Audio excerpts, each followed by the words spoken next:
March 17, 1916, North Atlantic, 150 miles west of Ireland. Kapitän-Leutnant Ernst Haschegen peered through the periscope of U-62, watching the merchant steamer plod slowly across the gray Atlantic waters. She was perfect. Old, slow, sitting low in the water, clearly loaded with cargo. No escorts, no defensive armament visible. The kind of easy kill that U-boat commanders dreamed about. Haschegen had been stalking this ship for over an hour, studying her course and speed. She was making maybe 8 knots, zigzagging slightly, standard evasive maneuver, but ineffective against a patient submarine commander. Range? Haschegen asked his executive officer. 600 meters, Herr Kalau. Haschegen considered firing a torpedo.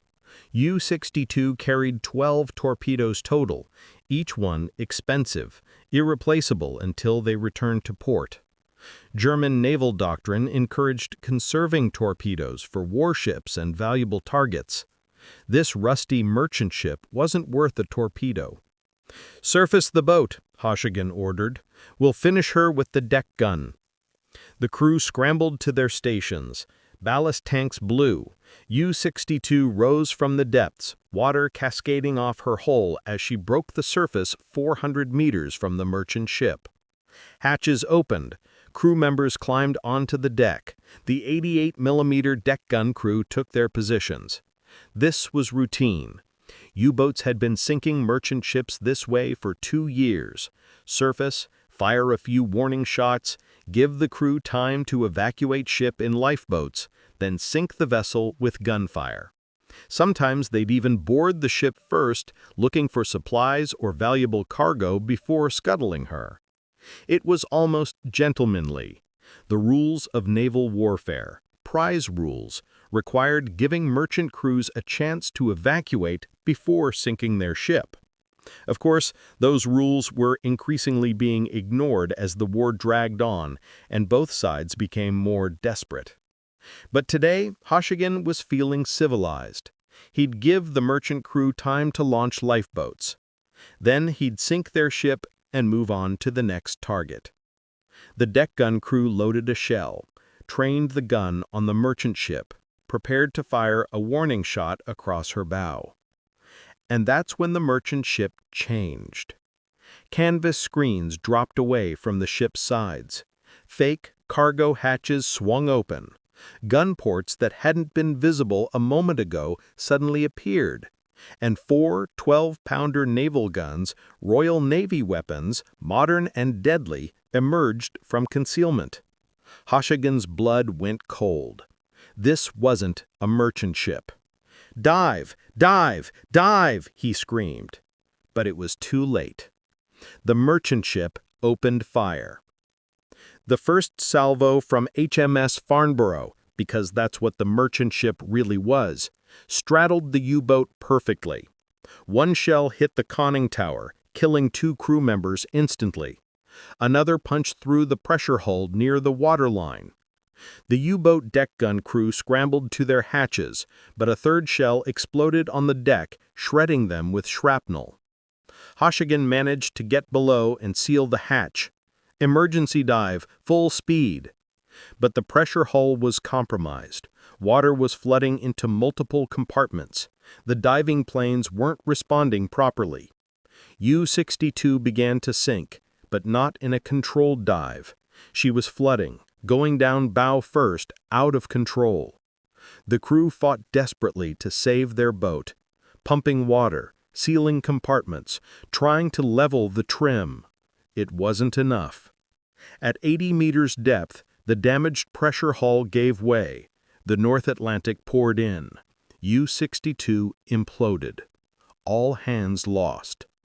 Above, on the deck of HMS Farnborough, Captain Gordon Campbell watched the oil slick and debris field spread across the water. Another U-boat destroyed.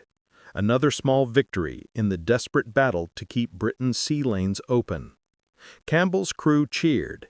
They'd just killed a submarine using nothing but deception and surprise.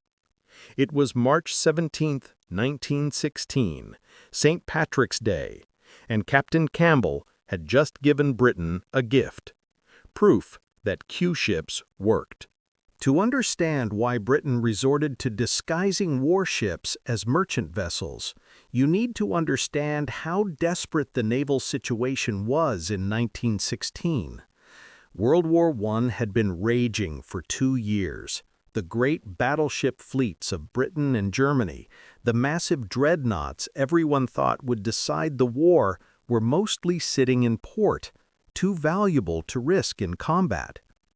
The real war at sea was being fought by submarines. Germany's U-boat fleet was small, only about 50 submarines operational at any given time, but they were devastatingly effective. By early 1916, German U-boats had sunk over 1,200 British merchant ships.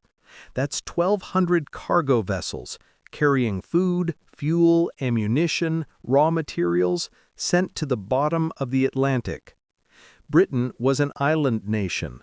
Everything came by sea: food from America and Canada, oil from the Middle East, raw materials from the Empire. If the U-boats cut those supply lines, Britain would starve. It was that simple. And the U-boats were winning. The problem was that Britain had no effective way to fight submarines. Destroyers were too few and too slow to hunt U-boats effectively. Depth charges existed but were primitive and inaccurate. Sonar hadn't been invented yet. The U-boats could strike from underwater, invisible and untouchable. They could surface, sink a merchant ship with their deck gun, and submerge again before any warship could respond. British merchant crews were terrified. Sailing the North Atlantic had become a death sentence. Crews were abandoning ships. Insurance rates skyrocketed. Food shortages began appearing in British cities. Winston Churchill, then First Lord of the Admiralty, called it the only thing that ever really frightened me during the war. If something didn't change, Germany would win the war without firing a shot from their battleships. Britain needed a new tactic, something unexpected, something that Germans wouldn't see coming. That's when someone remembered an old idea from the Napoleonic Wars: Q-ships. Q-ships. The name came from Queenstown, the Irish port where many of them were based, were warships disguised to look like harmless merchant vessels. The concept was simple but audacious. Take a small merchant ship, arm her with hidden naval guns, disguise the guns under canvas, fake cargo, or false deck structures. Crew her with Royal Navy sailors disguised as civilian merchant seamen. Then send her into U-boat hunting grounds and wait. When a U-boat surfaced to attack, thinking it was facing a defenseless merchant ship, the Q-ship would drop its disguise and open fire at point-blank range. It was deception warfare, a trap, a honeypot for U-boats. The idea had been tried before. During the Napoleonic Wars, the Royal Navy used disguised sloops to hunt French privateers. It worked then. But would it work against submarines? The Admiralty was skeptical. U-boats were sophisticated weapons operated by trained naval officers. Would they really fall for a fake merchant ship? Only one way to find out. In late 1914, the Royal Navy began converting merchant ships into Q-ships. They started small, a handful of vessels, experimental program, low expectations. The first few attempts were disasters. U-boats were cautious.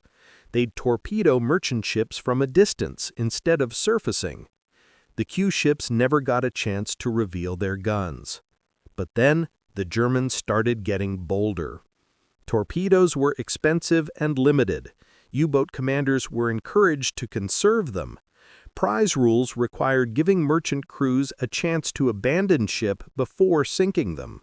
So, U-boats started surfacing more often, coming close, using their deck guns instead of torpedoes, and that's when Q-ships started working. The first confirmed Q-ship kill came in July 1915. HMS Prince Charles, disguised as a collier, coal ship, sank U-36 after luring it to the surface. The Admiralty took notice. By early 1916, there were over 180 Q-ships operating in British waters. Old merchant steamers, sailing ships, fishing trawlers, all secretly armed, all hunting U-boats. And the most successful Q-ship captain of them all was a 33-year-old Irish officer named Gordon Campbell. Gordon Campbell wasn't a typical Royal Navy officer. He was Irish, from a Protestant family in Dublin. He joined the Navy at 15 as a cadet, worked his way up through the ranks the hard way. Most Royal Navy officers came from aristocratic families, had connections, got easy postings. Campbell had none of that. He was passed over for promotion repeatedly.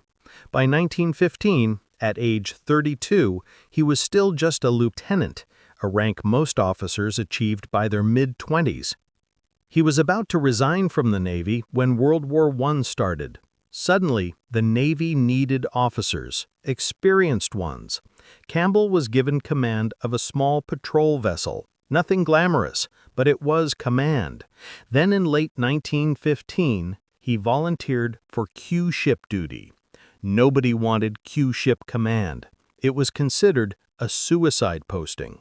You were deliberately making yourself a target for U-boats, sailing slow, defenseless-looking ships into the most dangerous waters in the world. Most captains saw it as a dead-end career move. Campbell saw it as an opportunity. He was given command of HMS Farnborough, formerly the merchant steamer SS Loaderer, now secretly converted into a Q-ship. She was 250 feet long, displaced 3,000 tons, and looked like exactly what she was supposed to look like, an old, slow, harmless cargo ship, but hidden beneath her shabby exterior.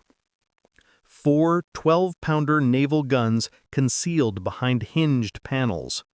2 6-pounder guns hidden in fake deck houses. Depth charges disguised as cargo.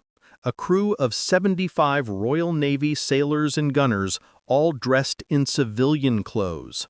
Campbell's orders were simple: sail into U-boat-infested waters, look vulnerable, and sink any submarine that took the bait. It was psychological warfare. Campbell had to think like a U-boat captain. What would make a submarine commander surface? What would make him drop his guard? Campbell studied every U-boat attack report he could find. He learned their patterns, their tactics, their psychology. U-boat commanders were confident. They'd sunk hundreds of merchant ships without losing a single boat. They were cocky. Campbell decided to use that against them. Campbell's first innovation was the panic party. Here's how it worked. When a U-boat attacked, most of the Q-ship's crew would remain hidden at their gun positions, but a small group, the panic party, would rush on deck looking terrified. They'd pretend to be civilian merchant sailors abandoning ship. They'd lower lifeboats frantically, shouting in panic, rowing away from the ship in disorder. The U-boat would see this and assume the merchant crew had abandoned their ship. The submarine would surface, approach to finish off the abandoned vessel, and that's when the Q-ship would spring the trap. But the panic party had to be convincing. Campbell drilled his men relentlessly. You're not sailors, you're actors. Your job is to make the U-boat captain believe you're terrified civilians who've never seen combat. They practiced abandoning ship in storms, in darkness, in chaos. They learned to look clumsy and panicked while actually executing carefully rehearsed movements. Some of the panic party members would dress as women, wearing wigs and dresses to make the merchant ship look even more harmless. Some would bring fake children, mannequins bundled in blankets. It was theater, deadly, serious theater. Campbell's second innovation was patience. Most Q-ship captains would open fire as soon as a U-boat surfaced. Campbell realized that was a mistake. The longer you waited, the more confident the U-boat became. The closer they'd come, the more vulnerable they'd be when you finally revealed your guns. So Campbell would wait, and wait, and wait. Even when the U-boat was firing at his ship, even when shells were hitting, even when his crew was getting wounded, he'd hold fire until the U-boat was so close that missing was impossible. It took incredible discipline. Campbell's crew had to lie hidden behind their guns while the ship was being shelled, trusting their captain's timing. One crew member later recalled, "We'd hear shells hitting the ship, explosions, men screaming, and Captain Campbell would just calmly say, 'Steady, lads, not yet, wait for it.' It was the hardest thing I've ever done, waiting to fight back while we were being shot." But the tactic worked. When Campbell finally gave the order to open fire, the U-boats were usually within 200 meters. At that range, even a mediocre gunner couldn't miss. And Campbell's gunners were excellent. If this story of naval deception is as fascinating to you as it was for us to research, hit that subscribe button and drop a like. It helps us bring you more incredible untold stories from World War II. Now, let's get back to Campbell's most audacious deception. By March 1916, Campbell and HMS Farnborough had been hunting U-boats for 3 months. They'd had several encounters, but no confirmed kills. U-boats would approach, get suspicious, and dive before Campbell could spring his trap. Campbell was learning. Each encounter taught him something about U-boat psychology. He realized that U-boat commanders were looking for specific things that would reveal a Q-ship. Ships that were too clean and well-maintained. Crews that moved too efficiently. Ships sailing alone in dangerous waters. Real merchant ships traveled in convoys when possible. Guns that weren't perfectly concealed. So Campbell made Farnborough look even more decrepit. He had his crew deliberately neglect maintenance. Rust stains, peeling paint, sagging rigging. The ship looked like she was barely seaworthy. He had his civilian crew practice looking sloppy and disorganized, smoking on deck, moving slowly, looking bored, and he developed elaborate cover stories for why Farnborough was sailing alone. "We fell behind the convoy because of engine trouble. We're carrying low-value cargo, just coal and timber, not worth convoying. We're too slow for the convoy, so we sail independently." These stories were backed up by fake cargo visible on deck, coal piles, actually painted wood, timber stacks, hollow, with guns hidden inside, even fake animals, sheep pens with dummy sheep to make it look like a livestock carrier. The attention to detail was obsessive. Campbell even had his crew practice the right kind of fear. Not too much, that would look suspicious, but enough to be convincing. "When you see the U-boat," Campbell instructed the panic party, "I want you scared, but not hysterical. You're experienced merchant sailors who've seen U-boats before. You're afraid, but you know what to do. That's more convincing than screaming panic." It was method acting for war. March 17, 1916. Farnborough was sailing west of Ireland, alone, looking vulnerable. Campbell had positioned her in one of the busiest U-boat hunting grounds. German submarines patrolled here constantly, targeting merchant ships heading to and from Britain. At 2 p.m., the lookout spotted a periscope. Campbell was on the bridge immediately. Distance: 800 meters, sir, trailing us. Perfect. Everyone to positions. Panic party stand by. For the next hour, the U-boat shadowed Farnborough, watching, studying, looking for any sign that this wasn't what it appeared to be. Campbell deliberately made small course changes, the kind a nervous merchant captain would make when he suspected a U-boat was nearby. Not too evasive. Real merchant ships couldn't outrun submarines anyway. Just nervous enough to look authentic. At 3:15 p.m., the U-boat fired a torpedo.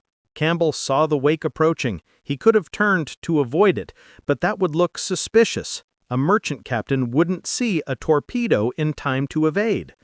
The torpedo passed 20 meters ahead of Farnborough's bow. A miss. "Deliberate miss," Campbell said. "He's conserving torpedoes. He'll surface." Sure enough, 5 minutes later, the U-boat broke the surface 400 meters away. U-62.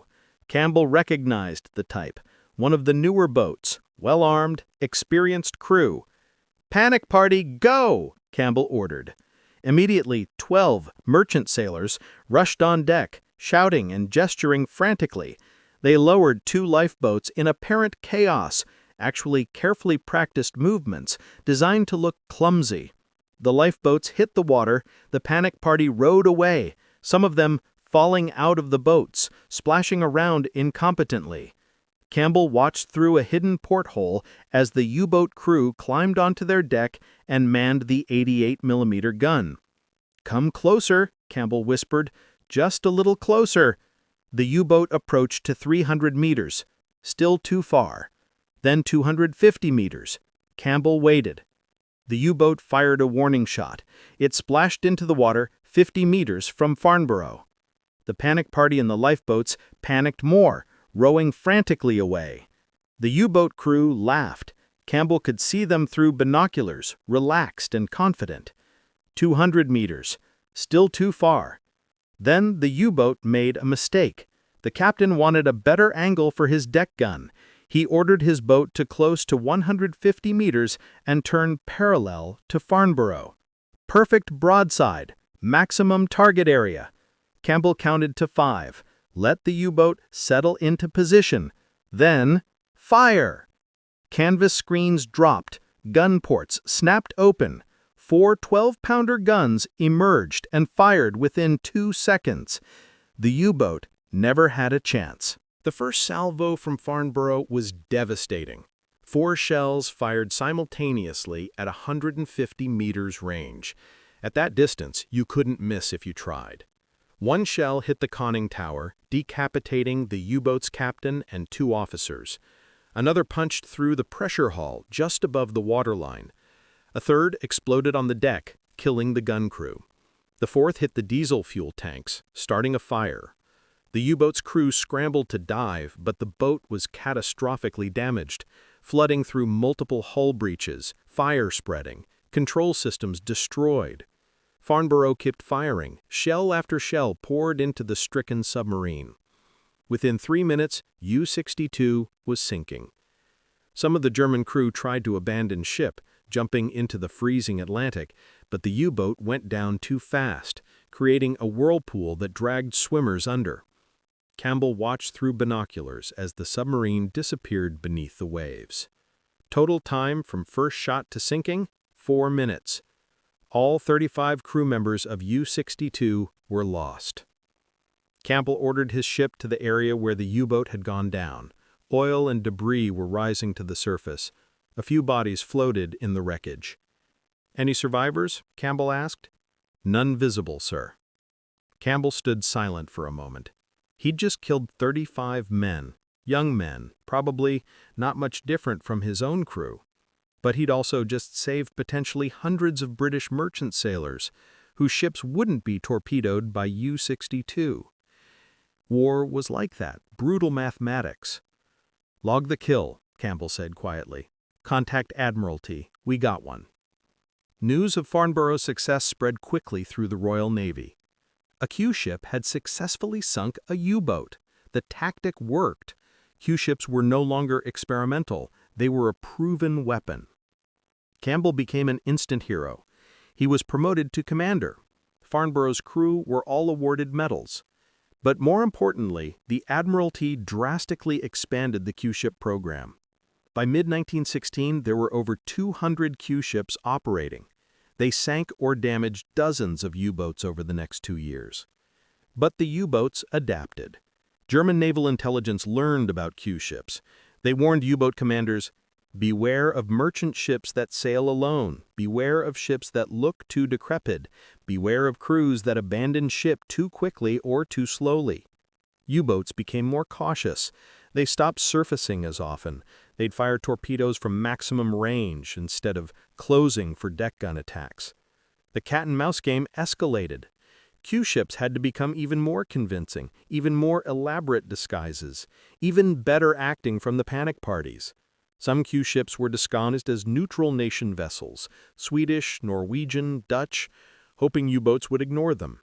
Others had fake battle damage painted on their hulls, trying to look like they'd already been attacked and weren't worth finishing off. One Q-ship even carried a full load of timber as cargo, real timber, not fake. The theory was that even if the ship was torpedoed, the timber would keep her afloat long enough to get a shot at the U-boat. It worked.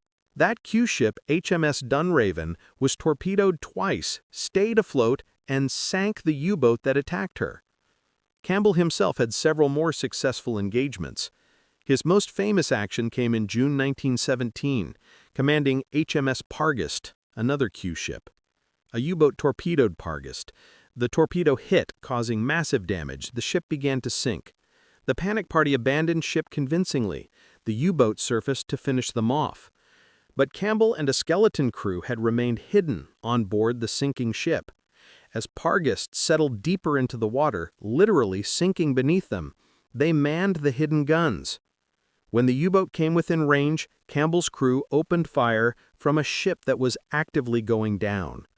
They sank the U-boat. Then, Royal Navy destroyers arrived and towed the barely floating Pargest back to port.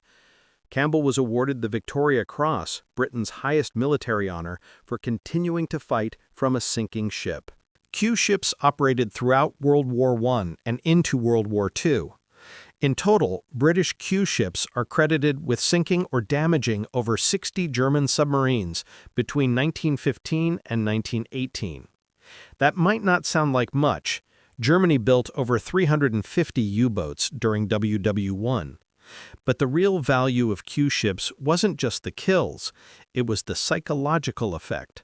U-boat commanders could never be sure if a merchant ship was really a merchant ship. Every target became suspect. The easy kills were gone. Surfacing became risky. U-boats had to be more cautious, more distant, use more torpedoes instead of cheap deck gun ammunition. That caution reduced the effectiveness of the U-boat campaign. Fewer merchant ships sunk, slower pace of attacks. It bought Britain time. And time was what Britain needed.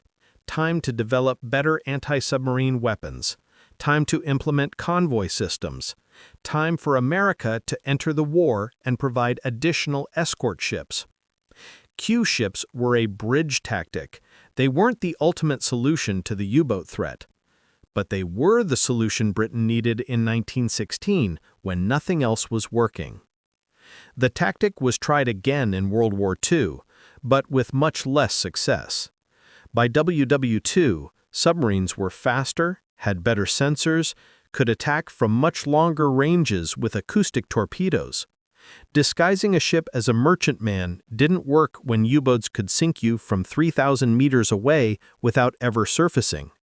A few Q-ships operated early in World War II, but they achieved almost no success and suffered heavy casualties. The tactic had been countered. Technology had moved on. But the principle, deception as a weapon, remained relevant. Modern naval warfare still uses deception, radar decoys, false radar signatures, ships disguised as different classes of vessels. The specifics change, the principle doesn't. Make the enemy think you're something you're not, then use their assumptions against them. Gordon Campbell understood that intuitively. Gordon Campbell survived both World Wars. He retired from the Royal Navy as a Rear Admiral in 1928. He'd come a long way from the passed-over lieutenant who almost resigned in 1914. He wrote a memoir about his Q-ship experiences called My Mystery Ships. It became a bestseller in Britain. Campbell died in 1953 at age 70. His Victoria Cross is displayed at the Imperial War Museum in London. HMS Farnborough was scrapped after World War I. No physical trace of her remains. But her legacy lives on in the principle she represented, that the weak can defeat the strong through deception and audacity. Campbell's story resonates because it's about more than just naval tactics. It's about fighting smart when you can't fight fair. Britain in 1916 couldn't outbuild Germany's U-boat fleet fast enough, couldn't develop effective anti-submarine weapons quickly enough, couldn't escort every merchant ship. So they improvised. They used deception. They turned weakness into strength. A slow, defenseless merchant ship, normally easy prey, became a deadly trap. It's a lesson that applies beyond warfare. When you're outmatched, don't try to fight the same way as your opponent. Change the game. Use their assumptions against them. Be what they don't expect. Campbell made U-boat captains afraid of merchant ships. He made them hesitate. He made them cautious. And in war, hesitation kills. Today, submarine warfare is completely different. Modern submarines operate entirely underwater, attacking from extreme ranges with guided weapons. The romantic image of submarines surfacing to engage with deck guns is long gone, but the cat-and-mouse game continues. Submarines try to hide, surface ships try to find them. Each side uses deception, misdirection, and clever tactics. The technology changes, the psychology doesn't. Gordon Campbell's Q-ships were low-tech solutions to a high-tech problem. Wooden panels hiding guns, actors pretending to be civilians, patience and timing. No advanced weapons, no secret technology, just clever thinking and nerves of steel. And it worked. 50 U-boats fell for the deception. 50 submarine crews died thinking they were attacking helpless merchants. Gordon Campbell's greatest weapon wasn't his guns. It was his ability to think like his enemy, understand their psychology, and give them exactly what they expected to see, right up until it killed them. Thanks for watching another story from World War II Vault. If you want more incredible tales of deception and strategy from the World Wars, make sure to subscribe and hit that notification bell. Next time, we're diving into another untold story from the World War II. You won't want to miss it.